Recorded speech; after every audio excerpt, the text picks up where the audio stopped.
বোকাখাতত মহিলাৰ দ্বাৰা মঞ্চস্থ হ'ল গুৰুজনাৰ অনবদ্য সৃষ্টি ৰুক্মিণী শৰণ অংকীয়া নাট। শ্ৰীমন্ত শংকৰদেৱ সংঘৰ বোকাখাত বিষ্ণুপুৰ প্ৰাথমিক শাখাৰ বছৰজোৰা সোণালী জয়ন্তীৰ সমৰণী অনুষ্ঠানৰ অংশ হিচাপে মঞ্চস্থ কৰা হয় অংকীয়া নাটখন। স্থানীয় মহিলাসকলৰ অভিনয়ে পুৱতি নিশা পৰ্যন্ত মন্ত্ৰমুগ্ধ কৰি ৰাখিলে শতাধিক দৰ্শকক।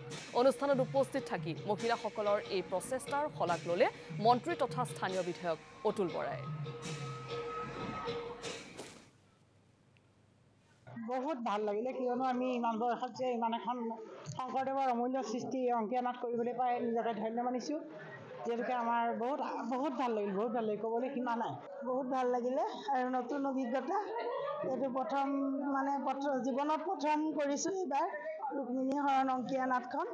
আৰু আমি ইমান দিনে কৰি আজি নাটভাগ শেষ কৰিলোঁ, কিন্তু কেনেকুৱা হৈছে নাজানো, ৰাইজে ক'ব। কিন্তু কৰি বহুত শিকিলোঁ, নতুন কথা শিকিলোঁ, বহুত ভাল লাগিলে কৰি। অংকীয়া নাটৰ পুৰুষৰ চৰিত্ৰত কৰিবলৈ পাই বহুতেই